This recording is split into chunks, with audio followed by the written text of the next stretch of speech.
Welcome to the No BS Spiritual Book Club's live streaming interview series, where leading new thought teachers, speakers, and authors share the intimate stories behind the 10 best spiritual books that inspired them the most on their spiritual journey. From well-known classics to hidden gems you might never have heard of, the No BS Spiritual Book Club saves you time and money by sharing reliable recommendations from those who've walked the path before you.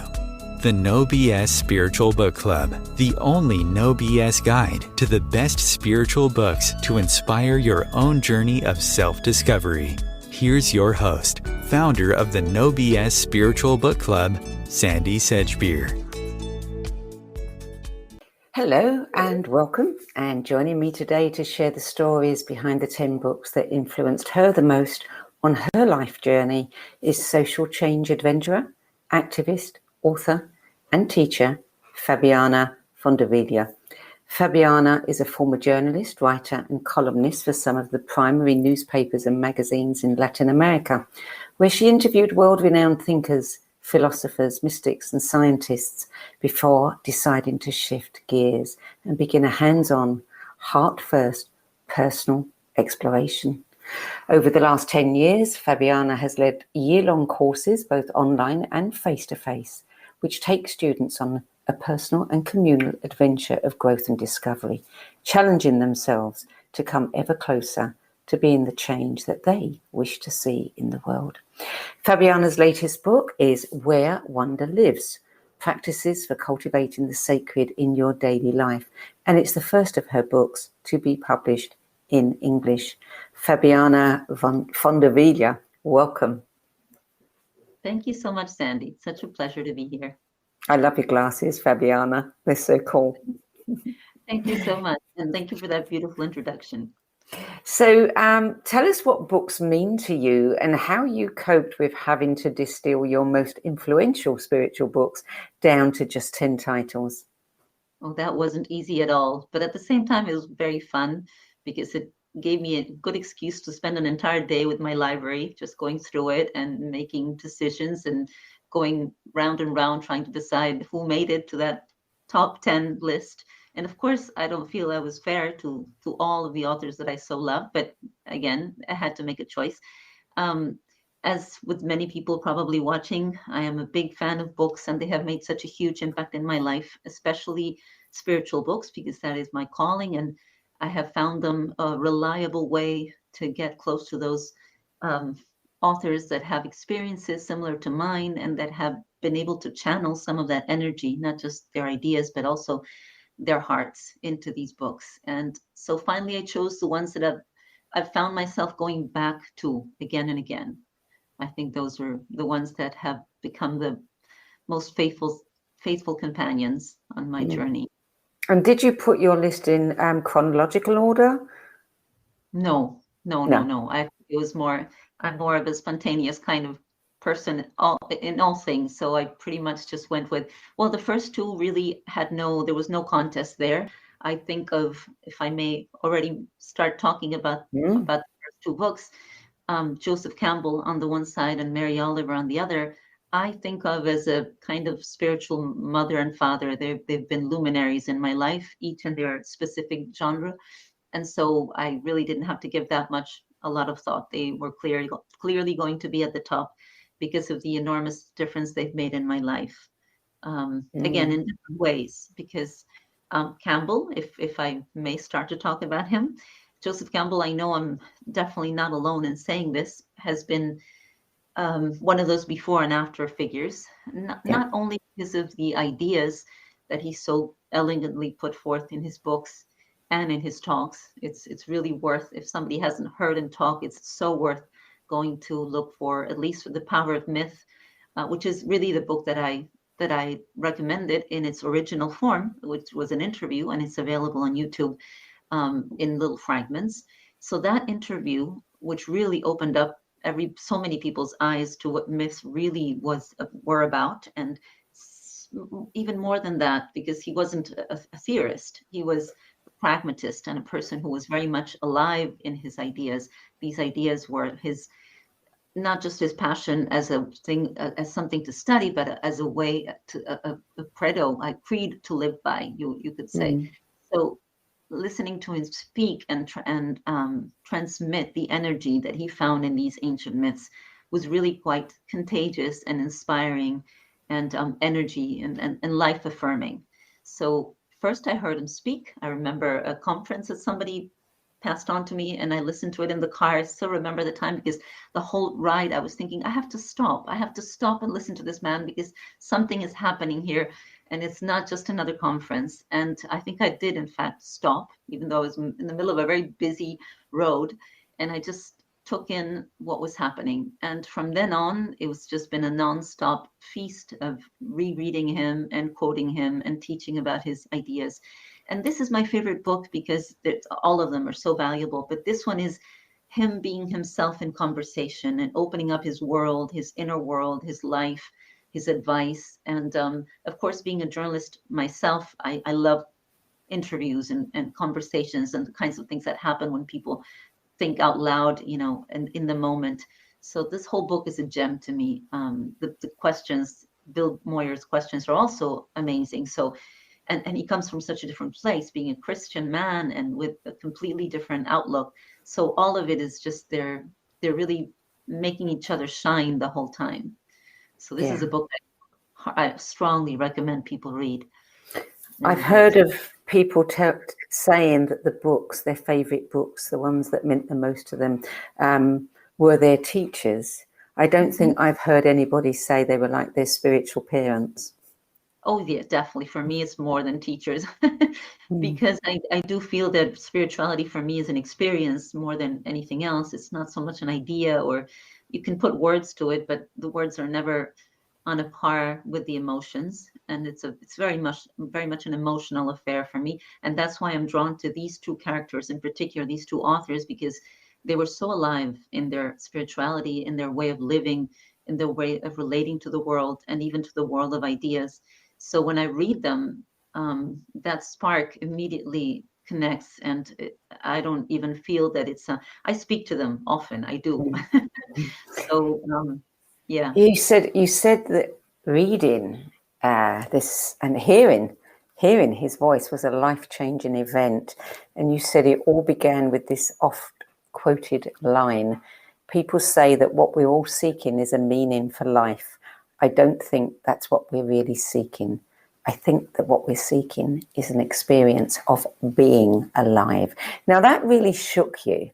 Why did it shake you so much? Because I was one of those people that he's talking about, trying to find the meaning of life. And I did think there was something there that you could uncover, like an idea or a secret of some kind, or a truth, an ultimate truth that would make everything else fall into place. And that's, when I read and when I wrote and when I interviewed all those people you were mentioning before, I had the privilege as a journalist to talk to very, very important, interesting thinkers. And the whole time I was trying to find some kind of an answer. And reading that, there was that instant spark of recognition.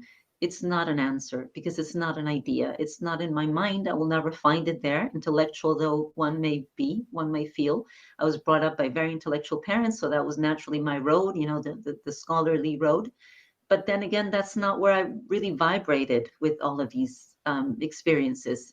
That's why I got into ritual, because ritual is a way of bringing the sacred or the spiritual into our everyday lives, into the world. So when I heard him say that, I thought, of course, then stop looking in those places and start living, and just keep finding it as you go along, in nature, in relationships, all those other paths that he was so familiar with. Now, your second book, which is, I guess, your spiritual mother, Mary Oliver, you describe this book as a thin little creature, but one in which you found your home and never left. So say more about that. Well, I'm not sure that was the first one I read by her, but it was definitely the one that really got me. I don't know. There's something about the way that I guess it was a time that she was going through. I'm not sure, but I think it was when her wife, her beloved Molly, was dying and was sick. So there's a lot of angst and a lot of a lot of heart in that book, and she's very bare and very vulnerable, and she writes about her usual subjects, which is nature and her dogs and her relationship with her beloved. But there's an angst, there's a feeling of life becoming urgent and her having to make good decisions, and all of that is so well portrayed in that book. And there's a line at the end, let me see if I can remember it exactly. She says, it's like an epilogue, and she says to God, love of the world and love of you are having such a long conversation in my heart. And I was also taken by that line, and I felt so reflected by it. Often I have felt that way, torn between different loves, and each of them having their claim over my heart. So I guess that line really did it for me. But there's a lot, there's many poems in that. For example, that's the book that has Messenger, which is one of my all-time Mary Oliver favorites, which talks about our work being to be in awe and in gratitude, just standing still and learning to live in gratitude. I almost don't remember them in English so well now because I've translated them and I've read them in Spanish so many times that the first version that comes into my mind is in Spanish. I have to think back to the original. But that poem, Messenger, and then there's another one which I also was fascinated by in that book, which is called Preparing the House for the Lord. And this is very strange because I'm not a religious person. I don't think in terms of the Lord. I don't have a personal God, image of God. But the whole poem, which is basically talks about preparing her house to let in, it's getting her house, making her house hospitable to all the critters and wildlife that wants to get in, including mice in her kitchen cupboards. And she's talking about making room for all of them to come in. And then in the end, she says something like, so I know you know that I'm talking to you when I say all day and all morning and all afternoon, come in, come in. And that gets to me still, that final two lines, that verse, because that's what her poems are about. It's pure celebration. She's a celebratory poet, and I couldn't feel more at one with her in that respect. So your third book is one about which you say, whenever anyone disenchanted with religion or suffering a crisis of faith asks me to recommend a different approach to spirituality, this is where I send them. And the book is The Care of the Soul, How to Add Depth and Meaning to Your Everyday Life by Thomas More, published in 1998. Mm-hmm. Yes, that is an absolute classic for me. And the reason is not only because it's so well written and so deep and luminous, but also because he shares a kind of spirituality that was also an eye-opener for me, pretty much because that's how I felt about spirituality, but I thought I was alone. I thought there was nobody else out there who had the same approach. Most spiritual books are of the transcendent kind. So they propose, the two diverging paths, not diverging, actually they're complementary, but there's two like basic orientations in spirituality, the ascendant or transcendent path and the descendant path. And the ascending, the English is ascending path, is the one that takes us from the world of forms to the source. And so the idea is to leave the world of forms and feelings and emotions and sexuality and all else behind in order to connect with the source. So a lot of the basic religions and meditations have this quality.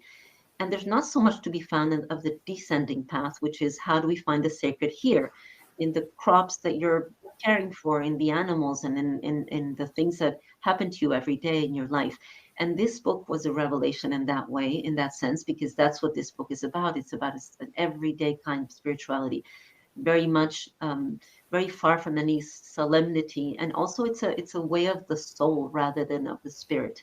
So souls are very much incarnate creatures. So they're very much at home in this world with our faults and fears and intuitions and dreams and visions and mythic imagination, and all of that, which is very much my world as well, is what he majestically writes about throughout that book and the many that followed, because there's a whole series of Care of the Soul books, but this was the first, and to me it's still the one to go to when you're in need of some spiritual nutrition. And he actually wrote the foreword for your book, Where Wonder Lives. How did you manage to pull that off? I don't know still. It wasn't actually the forward. The forward was by another major love of mine, which is Brother David Steindl-Rast. What he wrote was an endorsement, I An guess. endorsement. An endorsement. And it was just absolutely, of course, I cried when I received his email. I wrote it after much thought, thinking, how can I dare to do this? But I had interviewed him, I don't know, 20 years ago when I first started reading him. I was a journalist. I interviewed him. I remember him being very polite and very nice, but I never had any contact with him again. And I was sure he wouldn't remember me, of course. So it was really just a very bold move on my part. And I hadn't heard from him again, which is what I expected. And I remember I had to send the blurbs, the endorsements to the publisher. And there was like one more day.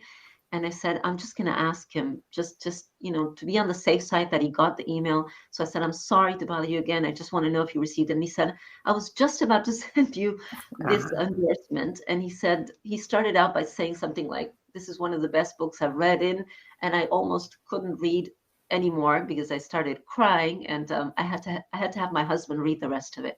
I said, tell me that he says something good because it starts out really well. So yes, I'm incredibly grateful and fond of him for doing that. And we've stayed in touch. We correspond. He's an amazing person as well as an amazing author. But even if he hadn't done any of this, I would still be saying, you have to read this book. Yeah. Yeah. So book number 4, Writing Down the Bones, Freeing the Writer Within by Natalie Goldberg. And this was published in the mid-80s. So tell us about this one. Well, I had some doubts about this one only because it's such a popular book. And I thought maybe I should be recommending books that people don't know about. But I just couldn't leave it off the list because it was it's really a darling for me. I've written, like many people, vocationally since I was a kid. I wrote diaries from the time when I was 8 years old. But I think I really did need her permission, her specific, her very heartful kind of permission that she gave so many people to start writing without feeling like I had to be, I don't know, some specially trained or talented or scholarly writer. And the way she did that was so charming because I don't know if you read the book, but it's basically written in cafes, which is another thing that got to me because that's how I like to write. And she shares her writing advice and her encouragement to write in as if you were sitting down across the table from her and listening to a friend tell you, come on, stop wasting your time. Let's write. So 10 minutes, your first memory of your father, and go. And that's how she would write. And it was so fresh and spontaneous and delectable. And I also really enjoyed the image of her writing in Santa Fe, which is where she was at the time. And I've always wanted to go. I hope I will before I die, just because of the memories that are associated with her writing, overlooking those amazing landscapes in those cafes. So why do you like writing in cafes? That's a good question. I've never been able to explain it to my husband. He always says, it's noisy, it's busy, you have a perfectly good place at home. And all of that's true. But I think I like to look out the window and I like the feeling of movement and people coming in and out and the smell of coffee brewing and just the general atmosphere of people going about their lives. I like to watch people. I don't know. There's something there. So did Natalie Goldberg's book give you the impetus to write your own books? I mean, you were already a journalist, so you were writing, but of course, writing your own books is a different kind of writing. Was it she that gave you permission to do that, in a sense? Well, I'm not sure that it was that direct. She gave me a lot of inspiration to keep writing. That definitely happened. But I started publishing my books, in fact, when I had children, and I had written children's books for my own children. And I guess that was a door that I could walk in. For some reason, I don't want to be disrespectful to children's literature, which I adore, but it seemed a little bit less, I don't know, vulnerable to publish those children's stories. So that's really how I got into the actual publishing adventure. That's how that began. But I had been writing for my entire life. And she did give me the courage and also the kick in the butt, if I may say so, to stop stalling and saying, no, I'm not inspired. And maybe the perfect idea hasn't come along. That's what she's great at. It's just telling you, if you're a writer, you just need to write. That's all you need to do. And she's unmatched in that respect. Yeah. So, did you find any inspiration from Julia Cameron as well?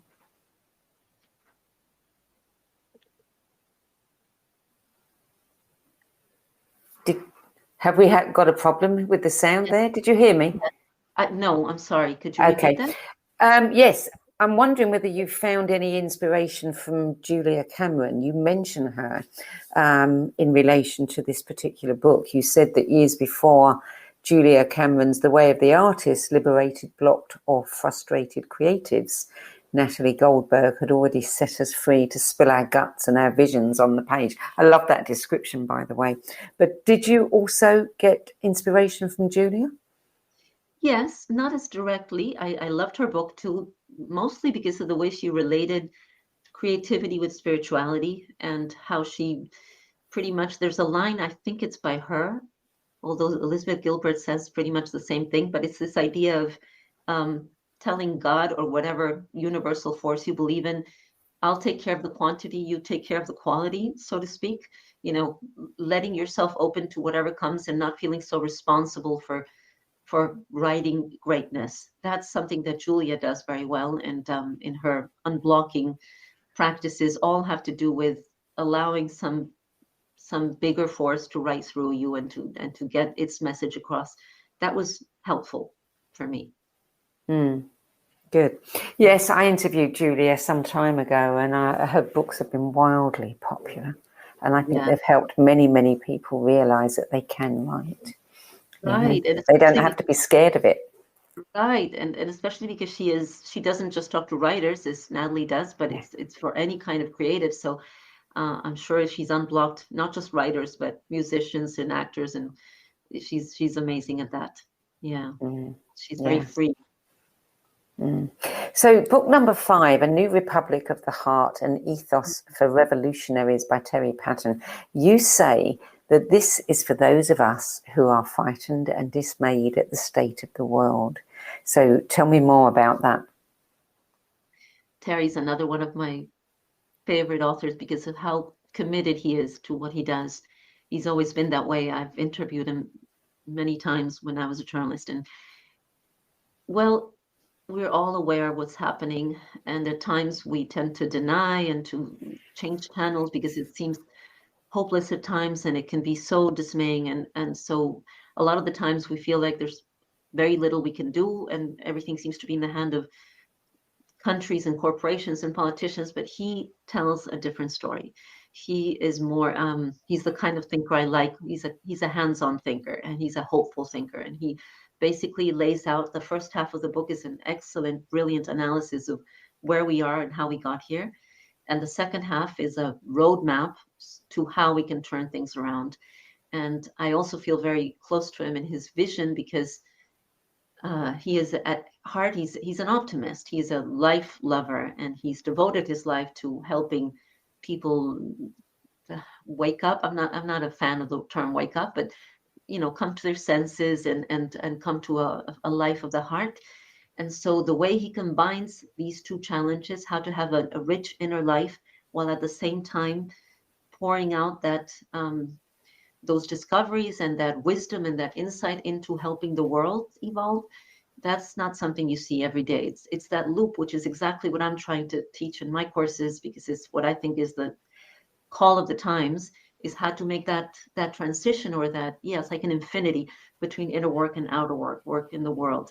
Because you really can't, we don't have the luxury to just do inner work anymore, the way things are. It's the same as some environmentalist writers or nature writers are saying, we can't just write poems of adoration to nature, because there won't be any more nature if we don't do something to fight for it. So we've all sort of been forced to become activists. But I do think there's a lot of wisdom and a lot of need to have those two spheres join. There's been a lot of spiritual writers that have not concerned themselves up until now with the world.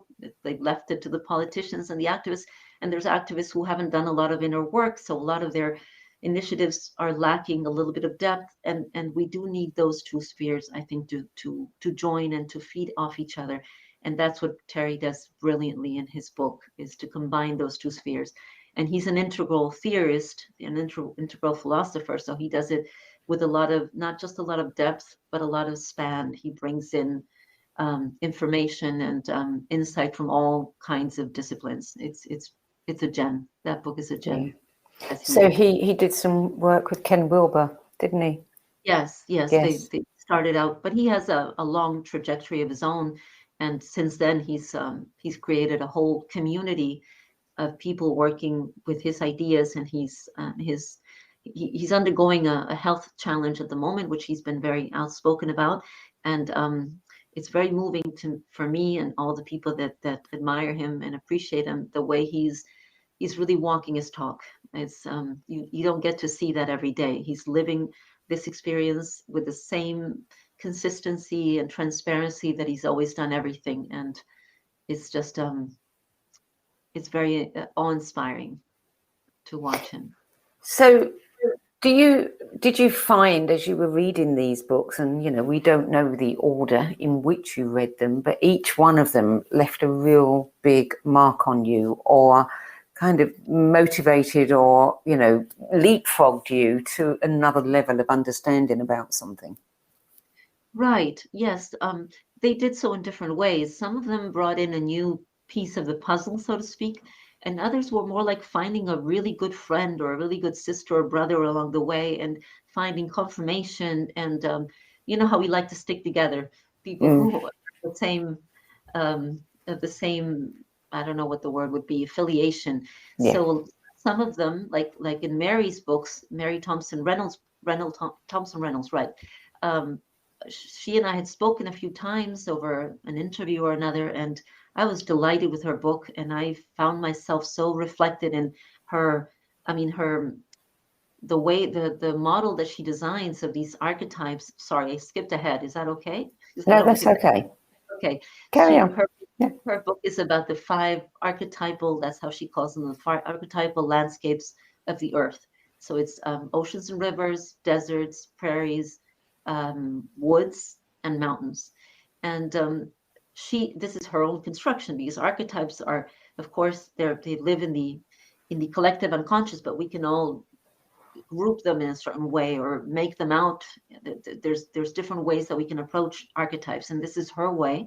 She's a nature writer and a nature lover, and so she discovered how much we have in common with these basic essential landscapes.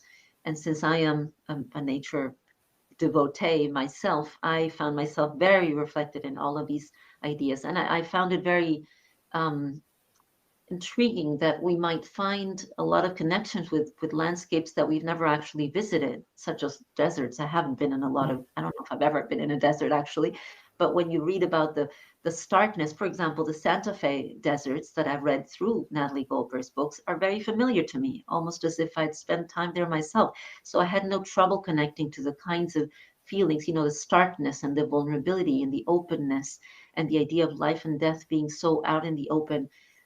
So the qualities of these landscapes and the fact that we can access them through our soul's eyes, and not necessarily traveling there, I found that very exciting, and I shared it with my students, and I found everybody was excited by this idea.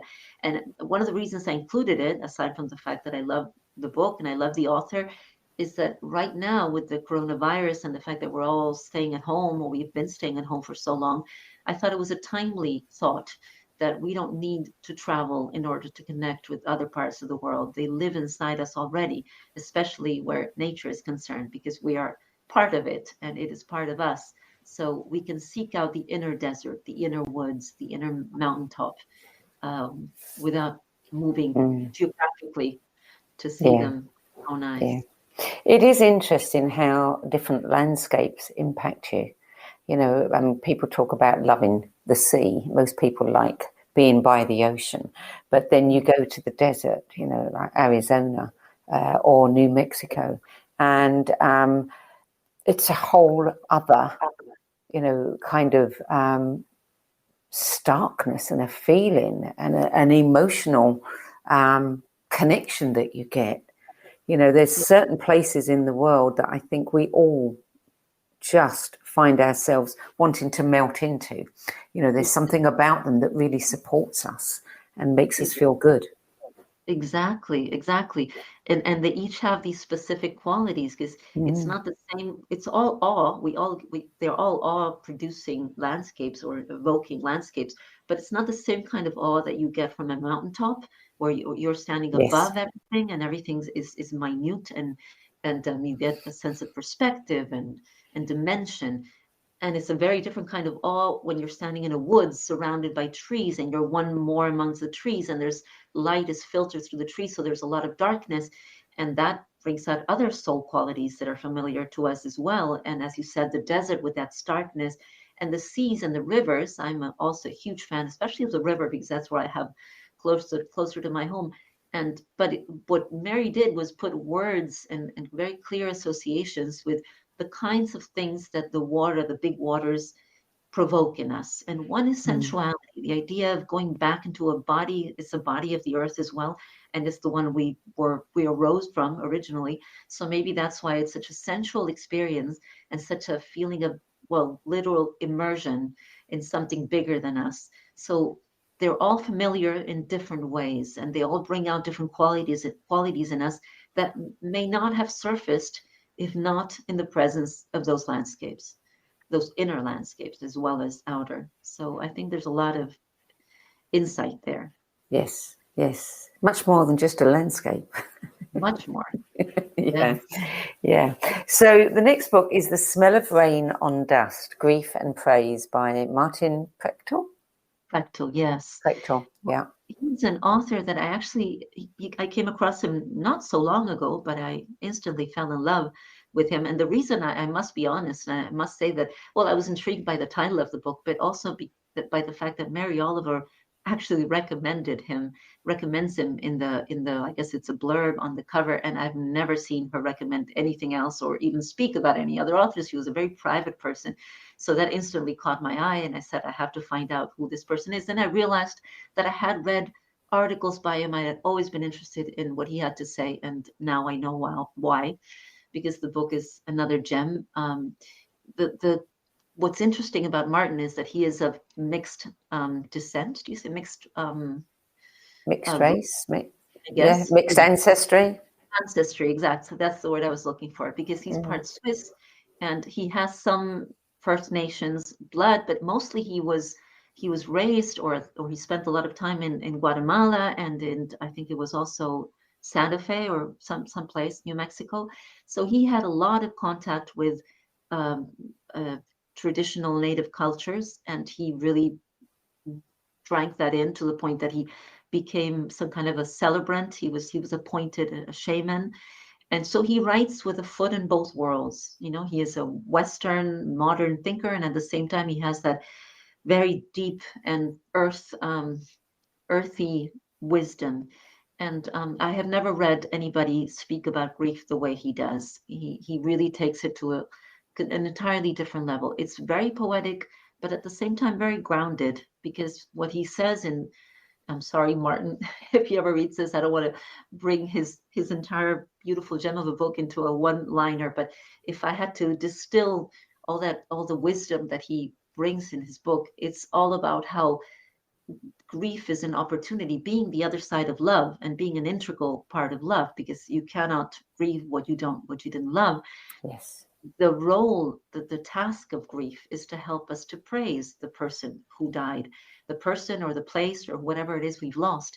And so it's a call to action. It's not a stagnant, passive state. It's not something that merely leaves us empty, but it calls us to do something with that grief. And at a time when the world is so grief-struck, and all of us are in one way or another affected by what's going on, and knowing that even if it's not directly impacting us, there's so many people around us losing loved ones. I think it's such a timely and important message that there is something to be done with our grief other than just suffering. The suffering is almost, I don't want to say the least important, but it's not the main part. Our suffering it's kind of a furnace that cooks us, Martin would probably say, and makes us ready for a higher level of spiritual insight and understanding. But even more than that, it's about love. Grief is love. So the moment that we are grief struck and we can connect with that, and we are socially enabled, not the word, but when socially we're not restricted, and we're not, most of modern society, Western society, pretty much represses grief. Yes. There is not much room for it. There are not many public rituals, and the few that we have are short and sort of ascetic, and they don't give us the space to cry out and to really mourn with others. And grief is a community task, and we've lost that dimension. So just giving us, just as Julia gave us the permission to be creative, and Natalie to write without too much concern for quality, he gives us the permission to grieve with our entire bodies, with our entire hearts, and as a community. And I think that's a sorely needed message. Yeah. And it's also beautifully written, very, very poetically written. You wrote that, his message is sobering. If we keep on refusing to grieve, we will be condemned to a way of life predicated to separation and war. Yeah. We do avoid grief because it's painful, and we tend to avoid pain wherever we can, but we have to embrace all of it. Right, it's painful, and also we haven't been taught what to do with it. That's Yes. also part of it. So when you don't know what to do with something, you repress it because it feels wrong. And since nothing that is repressed goes away, but rather goes into hiding or finds alternate ways of expression, the way pain metabolizes usually when you don't take it into your arms and give it room is into anger and violence. And that's I agree wholeheartedly with Martin that that's what we're seeing a lot of the time.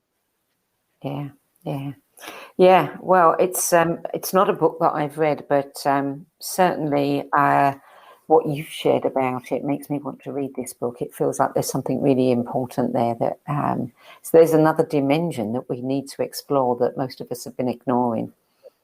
Right, and it's also, since it's written from with a lot of cultural insight of a very different culture. I also found that very interesting, because we really, it's hard for us to put on another person's way of looking at life, and to really make room for a completely different outlook. And that's what he does very beautifully without imposing it on you.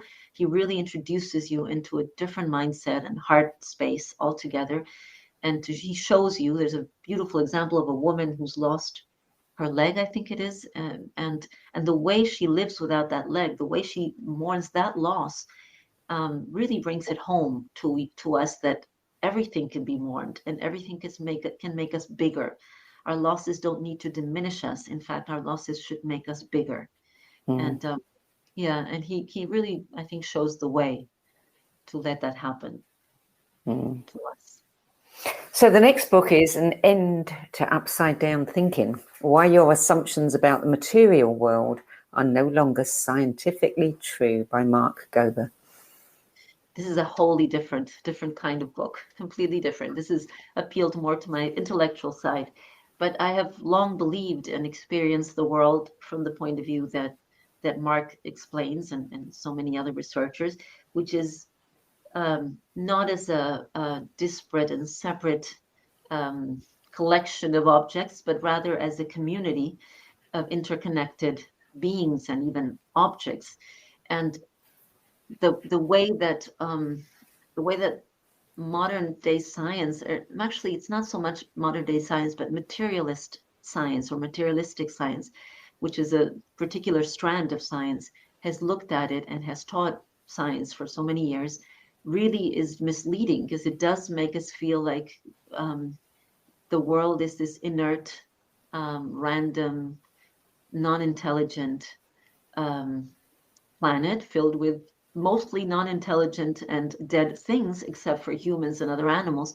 And more we are learning that is not so. I have been reading research on all what they used to call paranormal activities, and they don't use that word so much anymore, because now we know it's normal. It's very normal, and it's just different, and it's just not credited with being real by science. Nevertheless, it happens to most of us, so that should tell us something. And being a dreamer, somebody who writes down her dreams and sometimes rereads them, I have found myself looking ahead a couple of days in my dreams and finding information of what was to come too many times ignore this and to think that there's nothing going on there. So from my own experience and my own curiosity, I've been reading research on this for many years, decades, I would say. And there's many authors such as Dean Radin and what's the name I want? The author of One Mind, Larry Dawsey. Larry, yeah. There's so many very lucid and learned authors that have written, very evidential, Charles Tart, so many authors.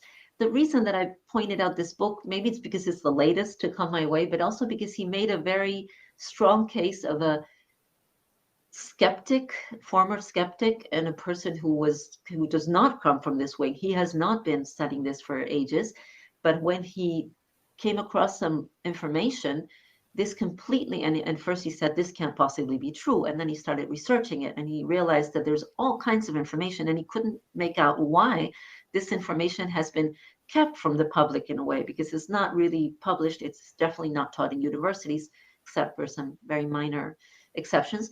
And it doesn't get picked up by scientific journals, except again, in very few cases.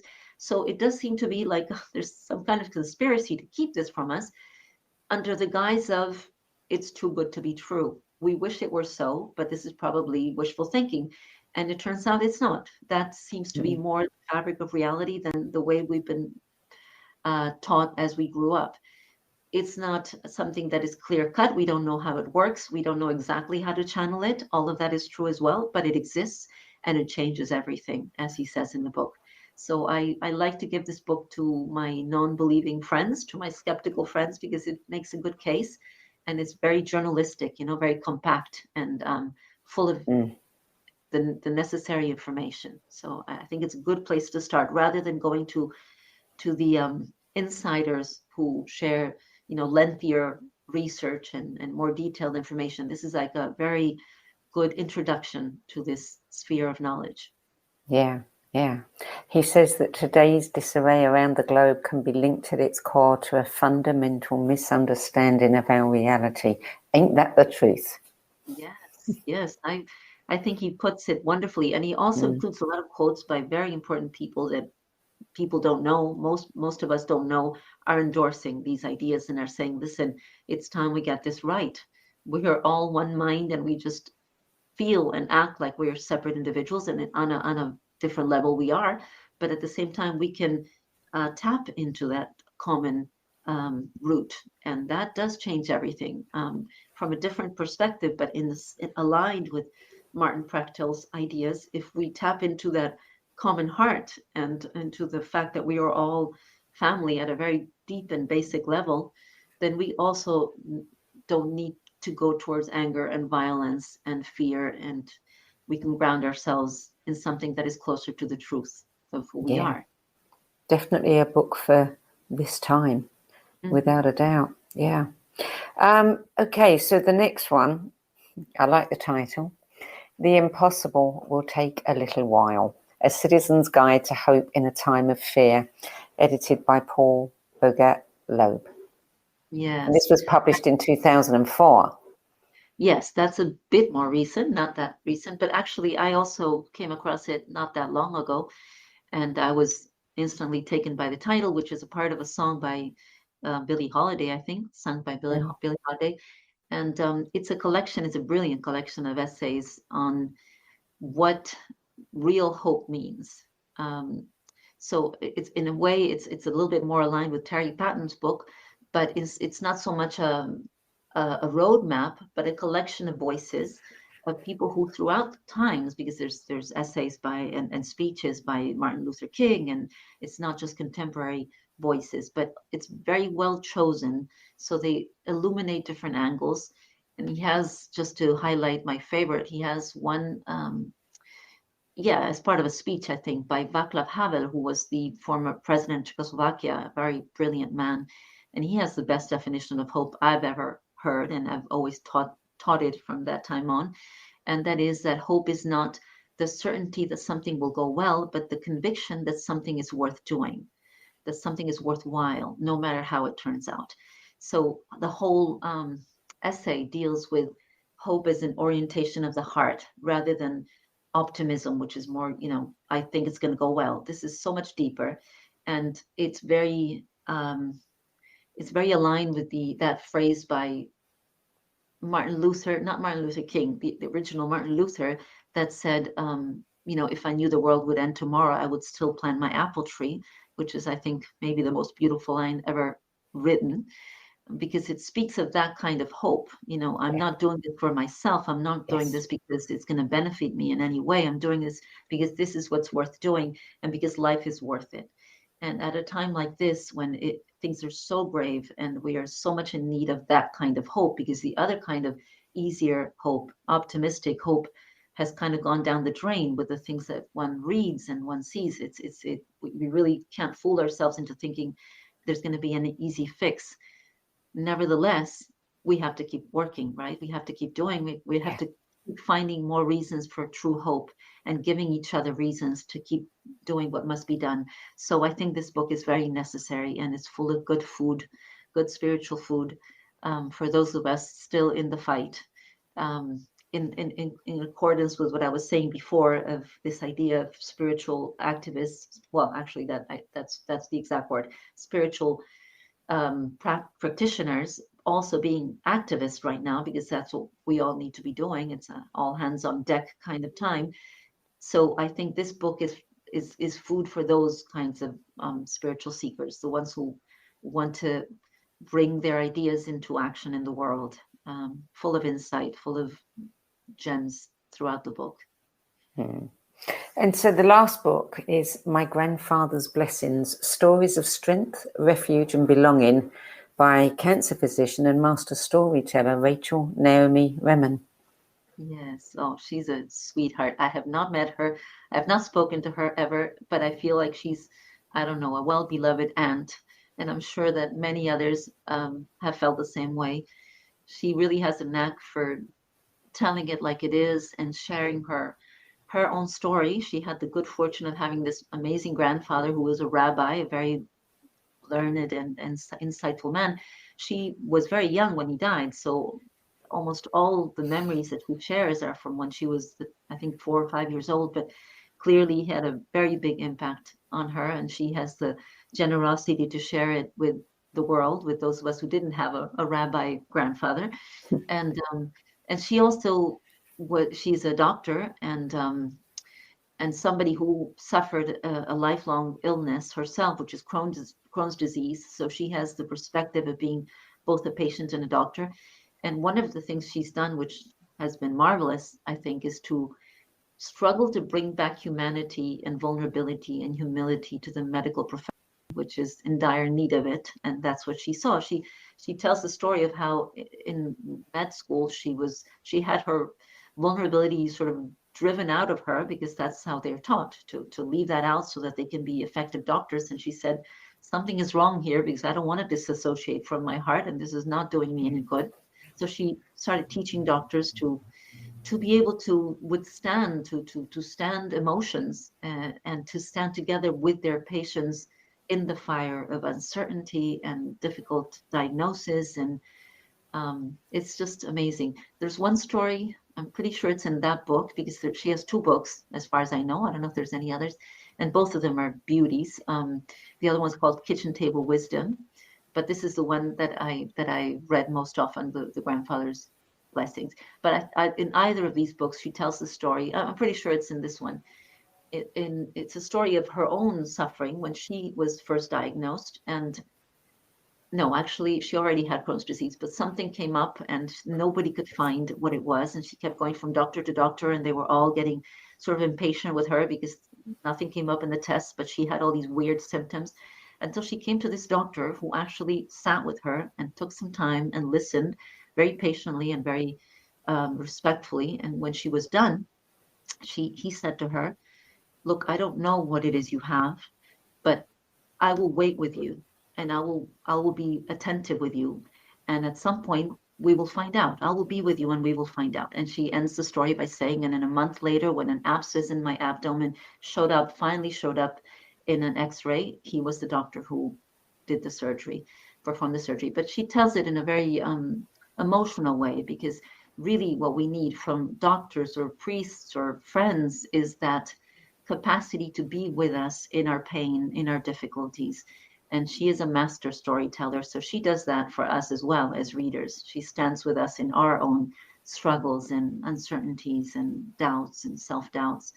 And a very loving writer. So anybody who's feeling the need for a hug or some insightful, I don't want to diminish her wisdom by this. I just want to stress that as brilliant as she is, she's even more loving, and that's not a small thing in a writer to feel that kind of heartfulness in her transmissions. You know, the interesting thing about your list, and it is a very interesting list, it seems that as though every single one of these books is a member of your family. You know, you talk about the aunt and Campbell as being your spiritual father, and yeah. That's interesting. I hadn't thought of that. Yes, that feels that way. It feels that way. Yeah, I feel I make very strong connections with my writers, but this list in particular, I think they're all very emotional and vulnerable people. They show themselves as they are, so you don't feel you're reading somebody's ideas. You feel you're being invited into their lives, and that's what really happens through these books.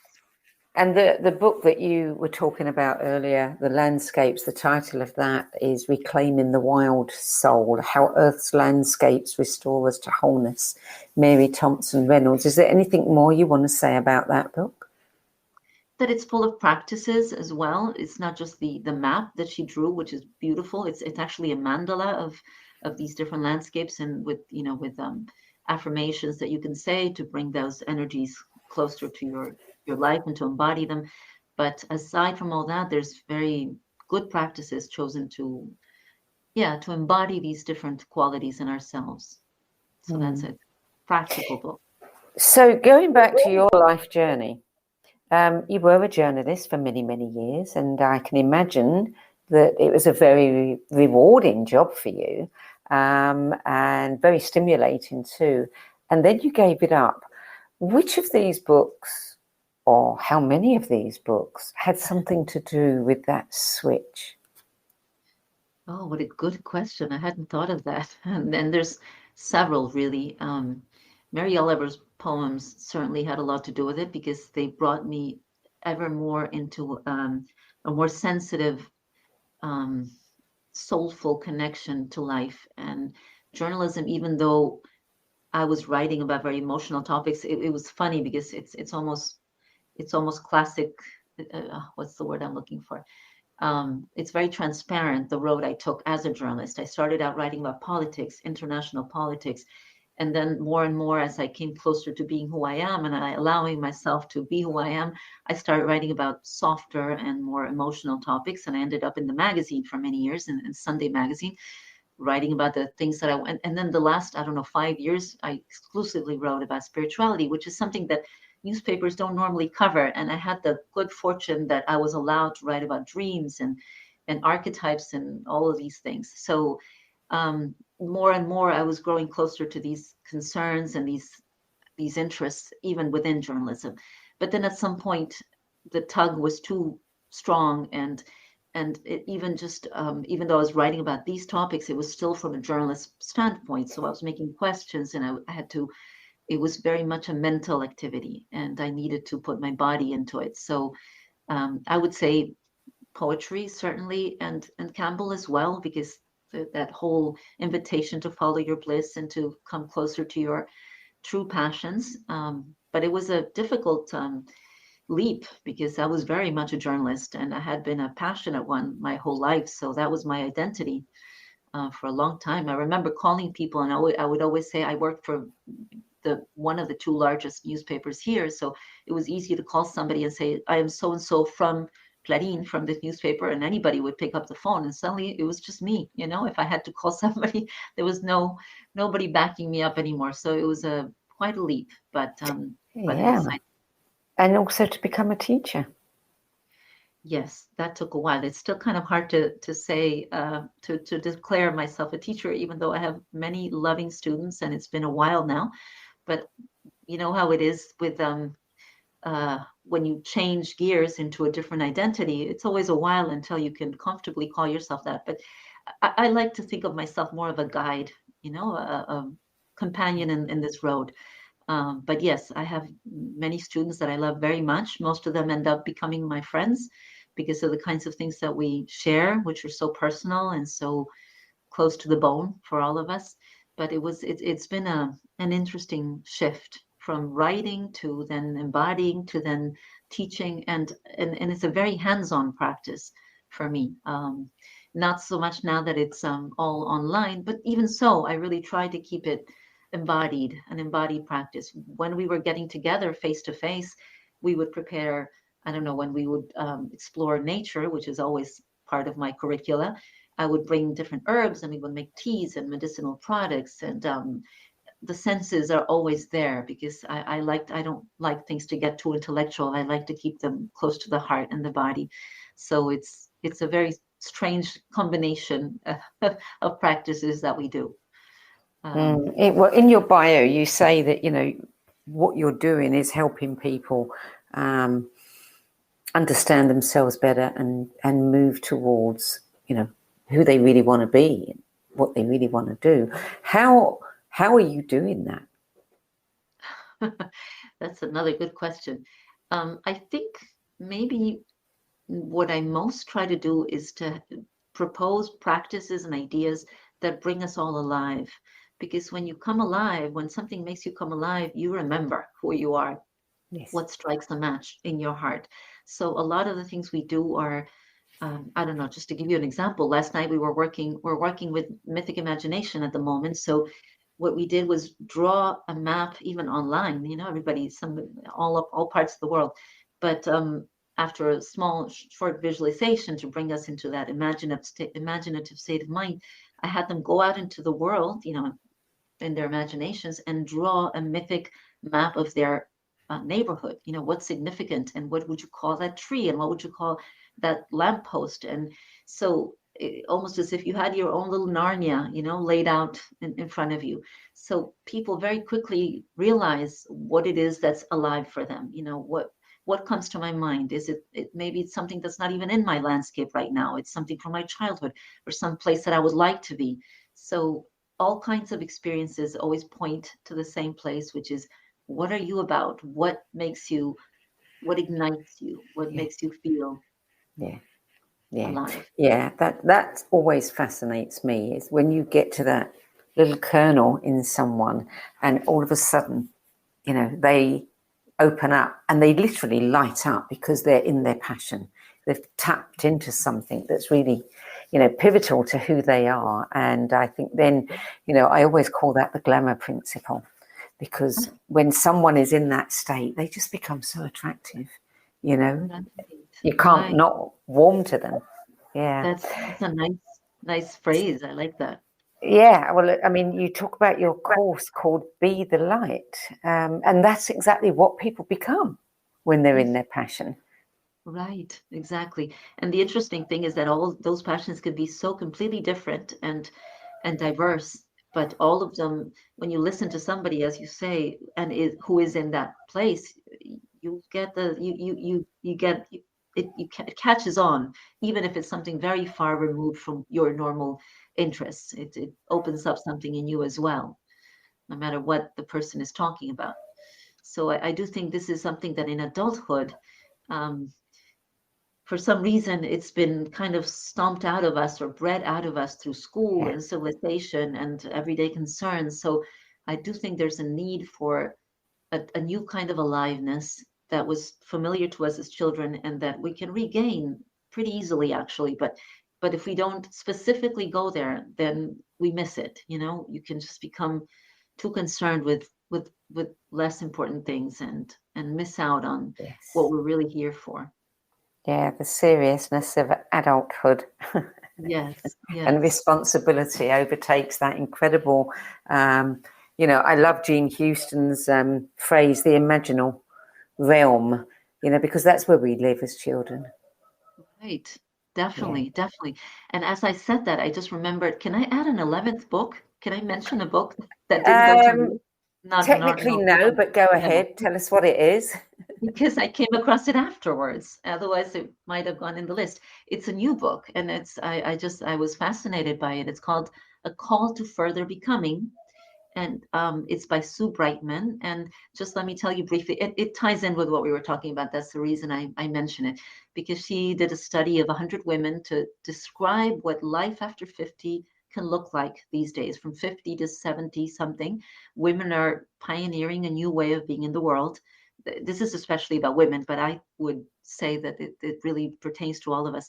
And again, coming back to aliveness, we do need to know that nowadays 50 or 60 or 70 is not an age for retirement, but of trying out new delights, new interesting things that we wanted to do. So this aliveness is very much an invitation up to the very, very end of our lives, whenever that may happen for each of us. So that's why I thought, no, I just thought of adding that in, because it's not a question of age, it's a question of decision, what you want to do, where you want to stand in your life. Yeah. So tell us about where Wonder lives, practices for cultivating the sacred in your daily life. Well, that book actually came out of one of my yearly courses that you mentioned at the beginning. I always give a different course every year, never repeat them. And this was one that took place a few years back. And it was so exciting, the whole path that we took for me, and I think for everybody that joined me there. So I decided to start writing about it. That's how it happened. And it became, there was a map, and that was a map that I followed with my students. Should I show it to you? Because I have it right next to me. Yes, please do. This is the cover by a beautiful illustrator called Maite Ortiz. And the whole book is actually illustrated by her and is full of lovely drawings. And the map, let me see if I can quickly find and show you the map, is a map of 9 different stations. Here it is. So it's an imaginary map, imaginal, I should say, rather than imaginary. Yes. Of 9 stations, all of which contain different dimensions of life that are all inspiring when you go into them with an open heart and curiosity. So they're each represented by an element of nature mostly. So one is the mountaintop, and another is the river, and then you have there's the lighthouse, which is the only one that's not. And the village, and then the ocean and the jungle, and each of them has to have to do with embodying different qualities and aspects of life that bring us alive and that remind us what a mystery and a marvel this experience is or could be. But that's not exempt of difficulties and challenges. So there's one specific station in the map, which is called the swamp, which is about shadow, psychological shadow, and how that comes up in our journeys always, and how that is also meant to teach us and to help us grow. So it's a map that you can enter from wherever. It's not a road map so much, because there's not a specific order. You can enter wherever you are attracted to do so, or wherever you feel the need. And basically there's a little explanation about what that station is about and what wisdom traditions have to say about it and contemporary thinkers have to say about it. But then it's mostly practices. How do you work with your shadow? How do you deepen your relationships with other people? How do you connect with nature in a very embodied and joyful way? How do you bring your senses to life?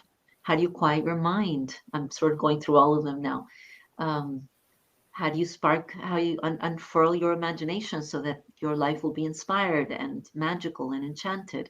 So all of these dimensions. And then there's one called the fire, which is about rituals and ceremonies and why we still need them today, even in the 21st century.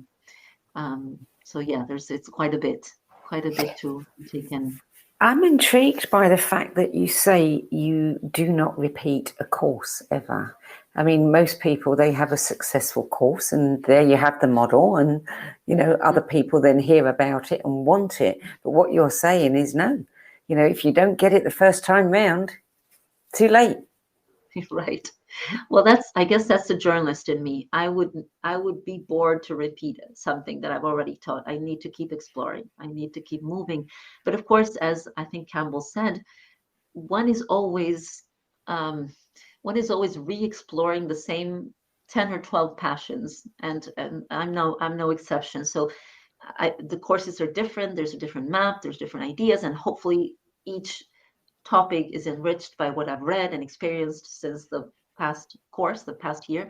But I do go back and back again to these topics that are my lifelong passion: spirituality and dreams and nature and archetypes and myths. All of that is always somehow or other present in my courses, because these are the subjects. And emotions, I'm very interested in emotions, and this is very much a developing science, and there's not too much consensus. So it's very exciting to be able to study emotions and see and piece together what you think makes most sense from the very diverse research there is out there.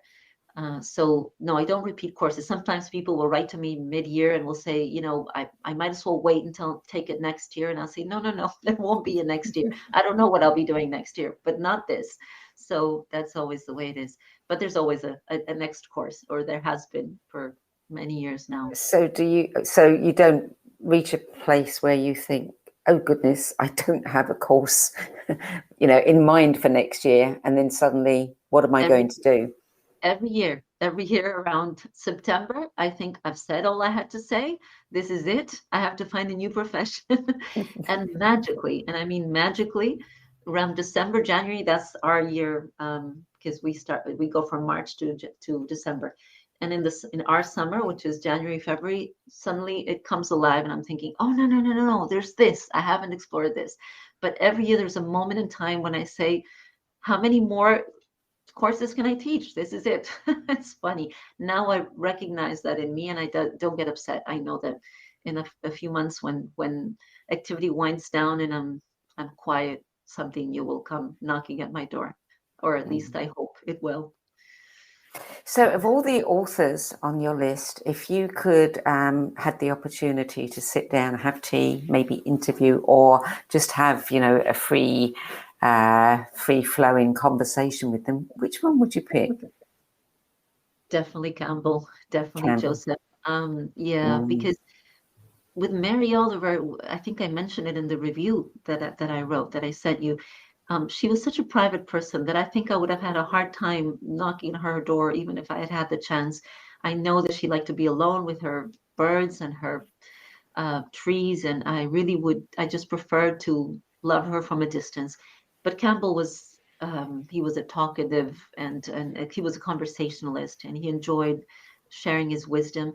And something that is unusual and fortunate for me is that I have had the chance to have long and wonderful conversations with the man who did write the foreword, who is Brother David Steindl-Rast. Are you familiar with him? No. He's an amazing author himself, and he's a Benedictine monk who has written about gratitude. And I had the amazing fortune of meeting him in Argentina. He's been living here for a while. He comes and goes because he made good friends with an Argentine couple who've become like family to him.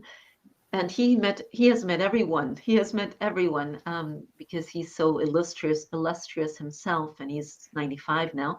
So many times talking to him, I think he in fact gave some conferences with Campbell and with pretty much anybody you could mention. So he would say, oh, well, Joe, this and that, my friend Joe. So I feel through him that in a way I have met Campbell. I asked him how was he about in this way, and how did he react to this or that, and he has given me a little bit of an inside look. But if I had been able to have a conversation myself, that is definitely who I would have chosen to talk. Yeah, I think I would too. Yeah, how could you not? How could you not? Right, such an engaging man, and so generous. Yeah. Fabiana, I mean, it's been fascinating hearing about your 10 best books, many of which I am not familiar with. And I'm ashamed to say that, but I will certainly make sure that I am. Tell us where any viewers who want to know more about your work or your courses or your books can find out more about you. Thank you. Well, my website is got my name on it, but I will spell it because it's not easy. It's Fabiana is Fabiana, and my last name Fondevila is Fondevila. So it's www.fabiana.fondevila.com.